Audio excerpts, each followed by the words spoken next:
So I came over here. 2006 is when I shifted here, and then I was on the ground. So then immediately, being drawn from the childhood, from bringing up ashram, looking at ideas, there were a lot of things that had inspirations or aspirational engagement, and then of course the ground reality is very stark different than what we perceived outside, where I was for 7 years, more than 8 to 10 years that I got engaged with Auroville from outside, trying to bring in funds, trying to bring in projects, and then interacting with Aurovillians, the working groups. And when I came on this side, I immediately started working on startup, studying, getting human resources, because pioneers did a lot of greening. But then what happened is there was a very strong lack of new houses, new economy for youth, engagement and the school, educational opportunity, funds. So then we started getting involved, and then more and more I got involved.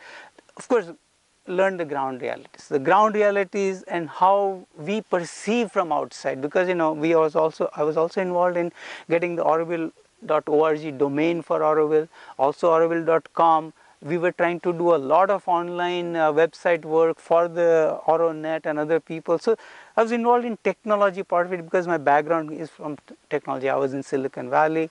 So when we started working on the ground, trying to bring in social entrepreneurship, trying to bring in knowledge-based economy, try to bring in communication network that we did for the fiber optic, and then many other things, started to realize that our aspirational drive and the needs were very much not being moved with, or being just dragged, and they were just there, right? And the children, I saw that many of those who were the first generation children were not getting engaged in the system, and our system was not really moving towards what aspirational calls were for the youth who wanted to come in. I met a lot of youth here, and many of them would get disillusioned or something, and then they move away.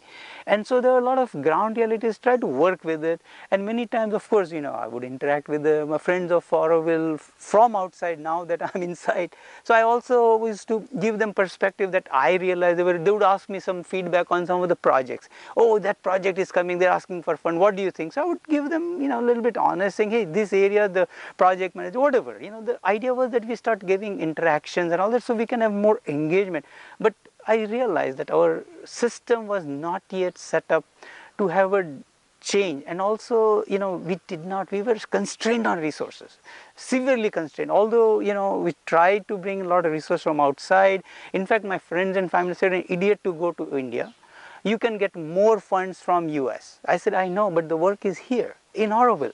And so while working here, we realized there were a lot of constraints from organizational governance and a lot of issues, but that's okay. That's not the point. Point is that we needed resources. We needed resources to build housing for young people. We wanted resources to have economic development. We wanted resources for art, for culture, for school, for education, really good educational system, very open, wide. So all these required resources, and we, our internal systems of accountability, transparency is not that strengthened, and we try to work on it, was not happening, which is fine again. But when we have an opportunity, when we have a favorable resources that are being brought forward, the government is saying, look, we are with you, let's do it together.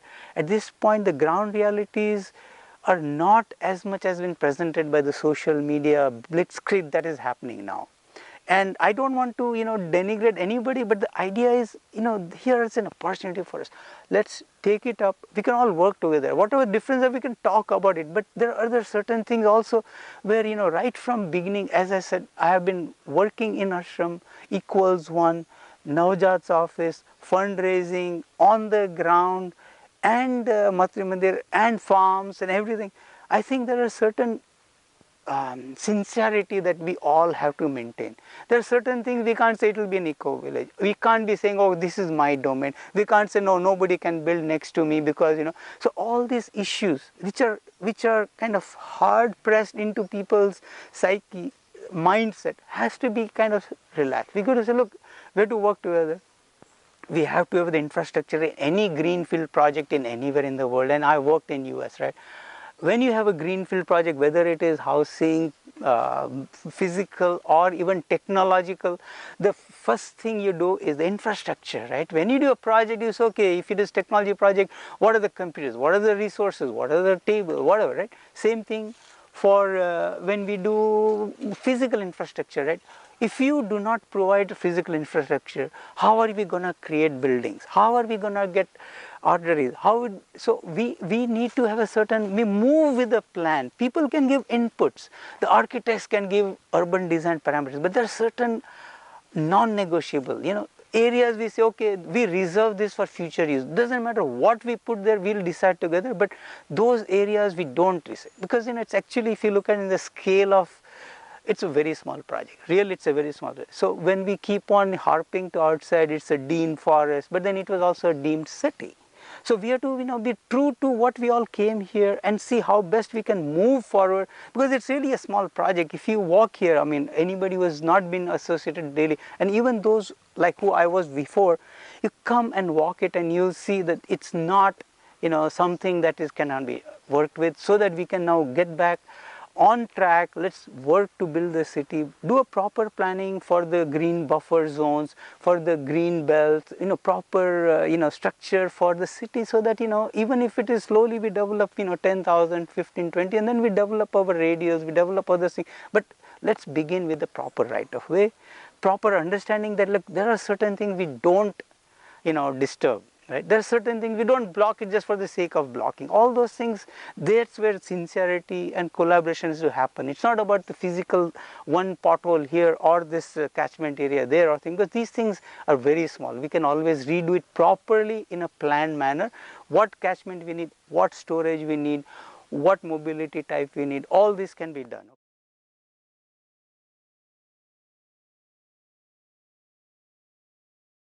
So over the years, fundraising has been done by AVIs, by the residents, and funds have been brought forward, been donated and used in many myriad ways, in solar energy, in farming, in renewable energies, and also in science and education, art, also programs that happen, cultural programs, equipment, and a lot of various things. But most of the time these funds are from smaller individuals or from smaller foundations. During areas where we had natural disaster like the tsunami that hit, when we had the Sthane cyclone, there was a lot of call gone out to the AVIs and out the world, and a lot of money did come in.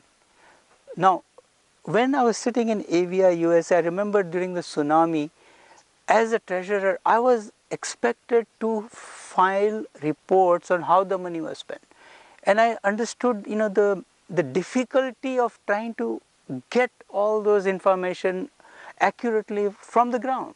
And when I came, I realized that all this accountability of funds, how they come, how they get spent, whether it be from GOI, because even for GOI I was involved in Bharat Niwas projects, and I was on FAMC. So I realized that the funds that come in, either be it from GOI funds, donors, private donors or corporate donors or foundation, various international foundations, the accountability aspect or reporting thereafter is very superficial. And there are certain areas we have to, as a community, start becoming much more organized, accountable, reported, and be able to scale. So our systems have to be put in place together administratively, so that the policy decision that always get mixed up with administrative gets separated out. There is a professionalism that brings in. We start using the proper methodologies and all that, so that as a community, we,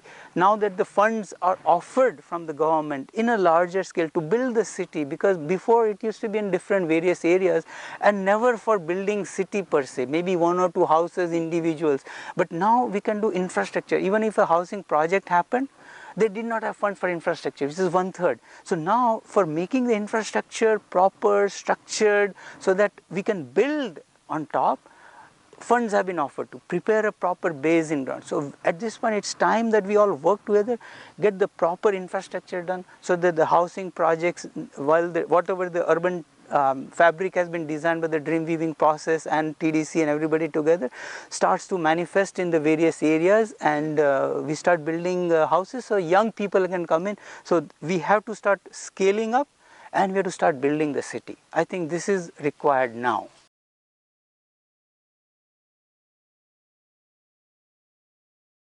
Reviewing the work that Auroville over the 50 years has done, there are definitely a lot of positive points. We have brought an oasis of green living. We have brought in alternative construction techniques. We have brought in much, like a lot of solar energy. We were one of the pioneers in wind energy, and education researches also have been done. And of course, it's been recognized world over by UNESCO, and we've got some awards also from various international institutions. So we have been experimenting and been avant-garde in many of the areas. What we as a community kind of can't grapple with is our economy, our building of the city, how we can invite more youth to come in so that the researchers can be much more intense. Today, we do a little bit of, here the flitting kind of work, which is fine. It gets recognized because, you're avant-garde. But now the world is also moving very fast, So we have communication media to allow people to interact and all that, but which has to be done properly to bring in new focus, bring in new youth who can join, and new ways of making a city, building up the, denser way of living with, more, in line with what the planning and Roger had done.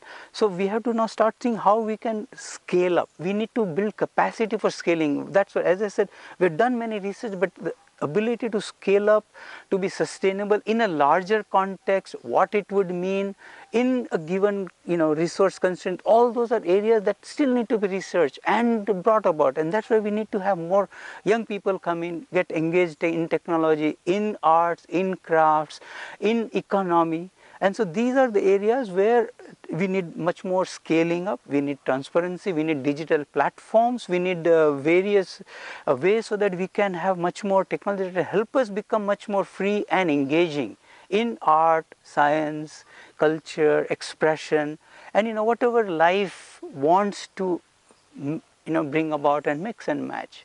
And so I think we need to look at the ground reality that at this point we all have to work together. Funds have been offered, funds have been given to start the infrastructure, funds will be given to build the city. Let's invite young people and let all those who have been here work together to make that platform so that Auroville can go to the next stage now. We have been all aspiring since the 50th, and we even, when Modi Prime Minister had visited, we all were so happy that, he had given us an aspirational push. Now he's come back with the aspirational hand out, supporting, saying, look, let's build this together, right? The governing board is very favorable. The secretary, actually, if you meet her, please come. Meet her, you'll see that there are a lot of possibilities, that she's open to listening, she's open to allowing all of us to work together.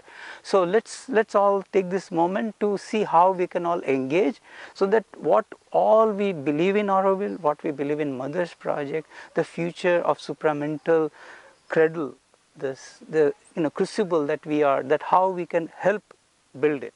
Because there is a need for a density, there is a need so that in the density our vital problem, our issues, our problems can be resolved properly, slowly, rather than just each in their own corner, and then becoming such a just a social media very strong messaging that goes, which is not truly what the ground reality is. And so now we have to move towards a newer reality of how we can all work together, physically manifesting on the ground, manifesting the city and building it together.